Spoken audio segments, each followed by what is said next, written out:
चांद सुबह थी और एक बुजुर्ग दादी माँ अपने झोले में सब्जी का थैला लेकर सड़क पर निकल पड़ी थी। लेकिन जैसे ही वो गली में पहुंची, आसपास के लोग अचानक घबरा गए।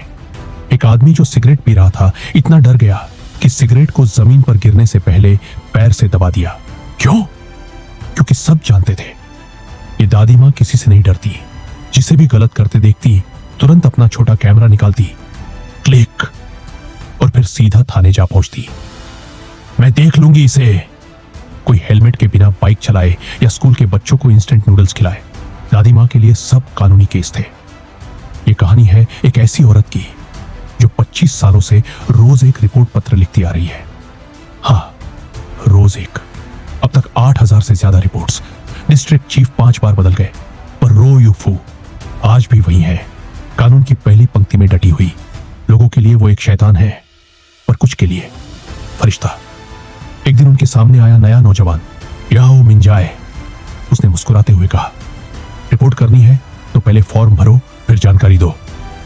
दादी माँ के चेहरे का रंग उड़ गया। उन्होंने ताव में कहा, मैंने आज तक कभी नंबर नहीं लिया, अब से क्या कर लोगे? अगले दिन दादी फिर आई, लेकिन इस बार हाथ में एक नहीं 100 रिपोर्ट्स लेकर। इतनी मोटी फाइल जैसे किसी कॉलेज का कोर्स बुक हो। मिंजाए हैरान रह गया, पर सच्चाई ये थी कि दादी माँ भी एक अकेली औरत थी। उनका कोई परिवार नहीं था। एक छोटी सी सिलाई की दुकान से गुजारा करती थी। दुकान में हमेशा सन्नाटा रहता था। बस एक पड़ोसन थी, परल आंटी, जो फल की दुकान चलाती थी और वही उनकी हमदर्द थी। दादी की एक पुरानी दोस्त थी, चेंगशिन, जो अब याददाश्त खोने लगी थी। कभी बातें करती और 2 मिनट बाद भूल जाती कि क्या कहा था। दादी माँ का दूसरा शौक था अंग्रेजी सीखना। क्लास में सबसे पीछे बैठती, बड़ी लगन से पढ़ती, पर उम्र का असर था। दिमाग अब पहले जैसा नहीं चला करता था। टीचर ने मुस्कुराकर कहा, दादी जी आप बहुत प्यारी हैं, पर बाकी बच्चों की रफ्तार धीमी हो रही है, कृपया आप छोड़ दीजिए। दादी का दिल टूट गया। लेकिन तभी उन्होंने देखा वहीं खड़ा मिंजाए फ्लुएंट इंग्लिश बोलते हुए। तभी उनके मन में एक पागलपन भरा विचार आया, अगर ये मुझे सिखा दे। पर मिंजाए ने बिना सोचे मना कर दिया, माफ कीजिए, मेरे पास टाइम नहीं है। लेकिन दादी माँ कौन सी इतनी आसानी से हार मानने वाली थी। हर दिन जब वो रिपोर्ट देने आती तो साथ में एक छोटा सा अंग्रेजी नोट छोड़ जाती, प्लीज करेक्ट माई इंग्लिश। यहां तक कि छुट्टी के दिन भी नहीं रुकती थी। आखिरकार मिंजाए ने हार कर कहा, ठीक है, अगर तुम कल मेरा टेस्ट पास कर लो तो मैं तुम्हें इंग्लिश सिखाऊंगा। दादी माँ ने पूरी रात नहीं सोई, हर शब्द याद किया, पर अगली सुबह वो टेस्ट में फेल हो गई। फिर भी उन्होंने मुस्कुराकर कहा, वादा किया था, अब और परेशान नहीं करूंगी। रात को मिंजाए घर लौटा तो देखा उसका छोटा भाई कहीं गया नहीं, बल्कि एक पुरानी सिलाई की दुकान में बैठा है। वो अंदर गया और सामने दादी माँ को देखा। दादी ने दोनों के लिए खाना बनाया था, गर्मा गर्म सूप, चावल और सब्जी। मिंजाए का दिल पिघल गया। उसे याद आया उसके माँ बाप बहुत पहले गुजर गए थे। वो अकेला बड़ा हुआ था। दादी माँ ने ही उसे सड़क पर देखा था और एक दिन अपने घर बुलाकर खाना खिलाया था। धीरे धीरे दोनों के बीच एक अजीब सा रिश्ता बन गया था, ममता का, इंसानियत का। मिंजाए ने दीवार पर लटके इंग्लिश शब्द देखे तो उसकी आंखों में नमी आ गई। वो बोला, दादी माँ, मैं आपको हफ्ते में 3 दिन इंग्लिश पढ़ाऊंगा, कोई फीस नहीं, बस कभी कभी मेरे भाई के लिए खाना बना देना। दादी की आंखों से आंसू बह निकले। उन्होंने छोटी सी कुर्सी खींची और बोली, चलिए बेटा, शुरू करते हैं। मिंजाए ने मुस्कुराकर कहा, पहला वाक्य, हाउ आर यू। दादी ने मुस्कुराकर जवाब दिया, फाइन, थैंक यू।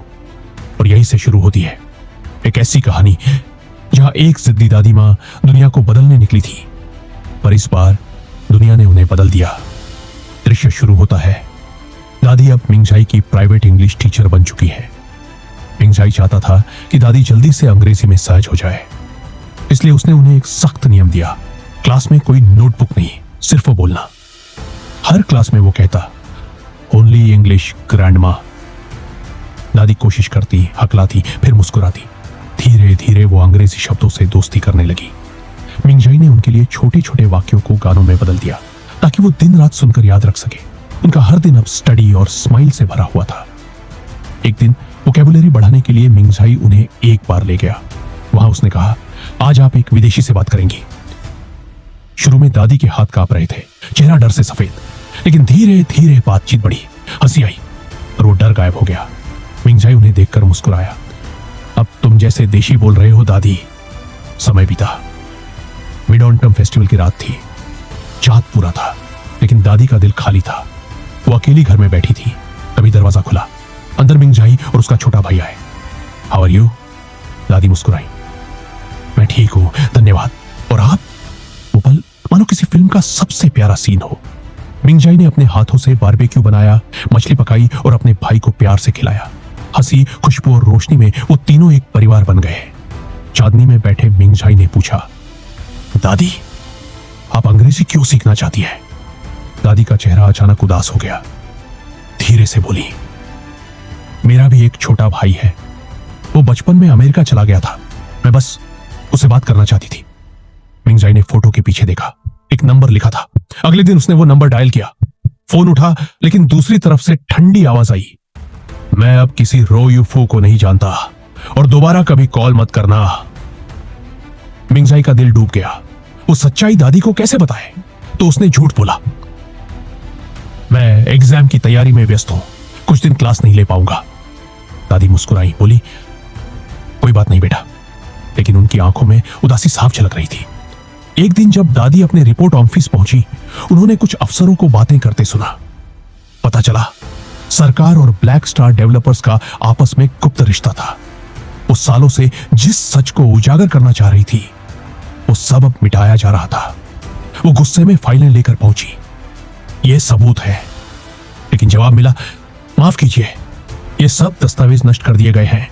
उनके हाथ कांपने लगे, आंखों में आंसू और दिल में आग थी। मैंने अपनी जिंदगी का हर दिन इसी शहर की सच्चाई के लिए लड़ा, और अब तुम लोग उसे मिटा दोगे। उनके और मिंगजाई के बीच बहस हो गई। बातों में गुस्से में उन्होंने कुछ ऐसा कह दिया जो दिल पर सीधा वार कर गया। दादी टूट गई, जमीन पर गिर गई।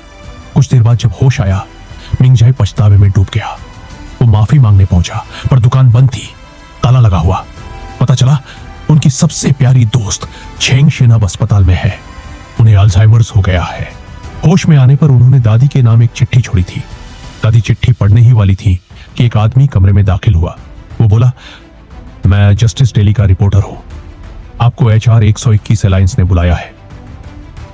वो संगठन चाहता था कि अमेरिका की सरकार जापान से माफी मंगवाए उन अपराधों के लिए जो उन्होंने इंसानियत के खिलाफ किए थे। धीरे धीरे दादी का 50 साल पुराना रहस्य सामने आने लगा। जब वो सिर्फ 13 साल की थी, उन्हें जापानी सेना ने उठा लिया था और कंफर्ट कैंप में डाल दिया गया। वहां हर दिन मौत से भी बदतर यातना मिलती थी। उन्होंने आत्महत्या करने की कोशिश की, लेकिन उसी वक्त छेंगशिन ने उन्हें बचाया। वो दोनों साथ रहीं, साथ झेलती रहीं और जिंदा रहीं सिर्फ एक दूसरे के लिए। अब जब मीडिया में उनकी कहानी छपी, पूरा शहर सन्न रह गया। सबको एहसास हुआ कि जो औरत हर रोज सच की बात करती थी, वो खुद एक दर्दनाक सच्चाई की शिकार रही है। दादी अपनी मां की कब्र पर गई, फूट फूट कर रोई। मां, मैंने वो सब सहा जो किसी बेटी को नहीं सहना चाहिए था। उनके सारे रिश्तेदारों ने उन्हें ठुकरा दिया था, सिर्फ इसलिए कि वो कंफर्ट वुमन थी। लेकिन आज वो शर्म नहीं, साहस की मिसाल बन चुकी थी। बाजार लौटी तो झेंझू ने बिना कुछ कहे मुड़कर चला दिया। दादी की आंखों में फिर वही पुराना दर्द था, छोड़ दिए जाने का।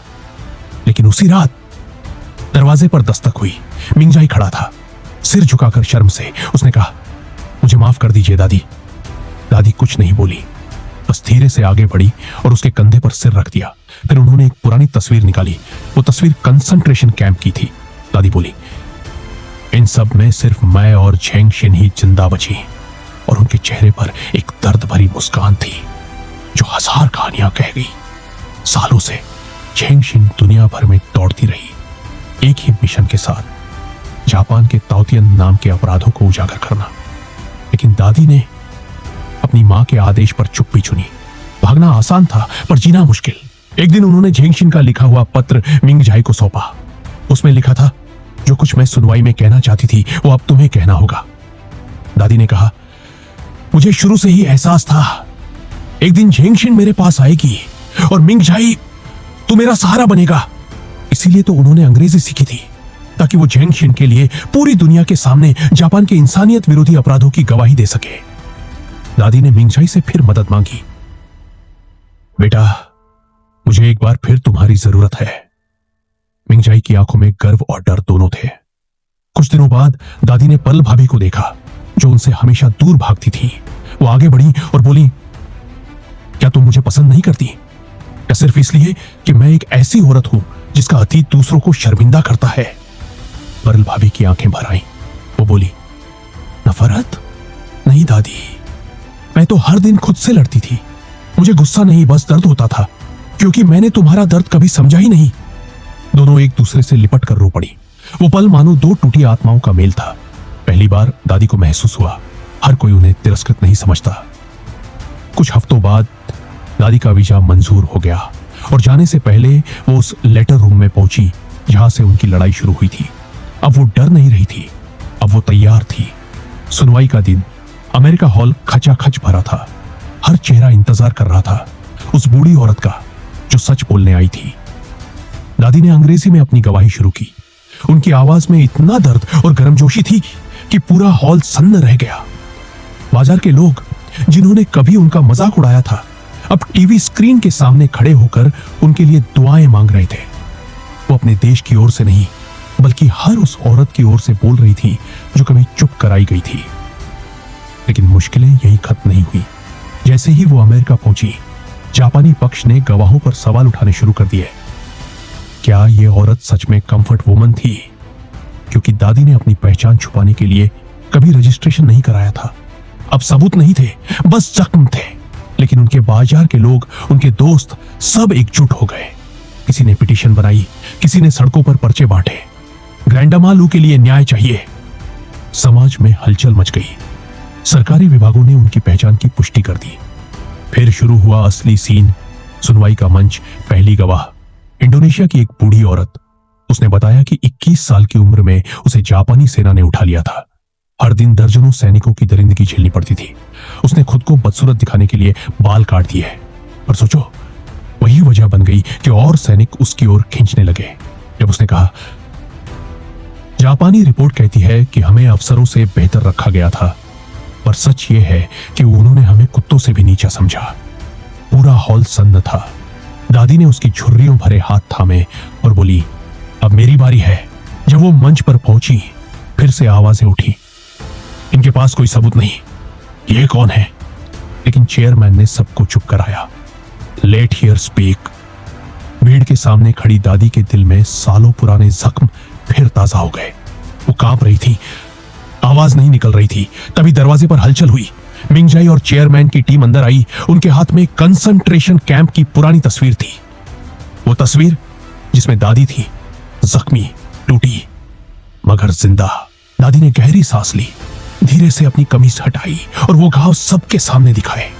किसी सबूत की जरूरत नहीं थी, क्योंकि वो खुद सबूत थी। हॉल में सन्नाटा था। फिर तालियां गूंज उठी। लोग रो रहे थे, झुक रहे थे और दादी की आंखों से भी आंसू बह रहे थे।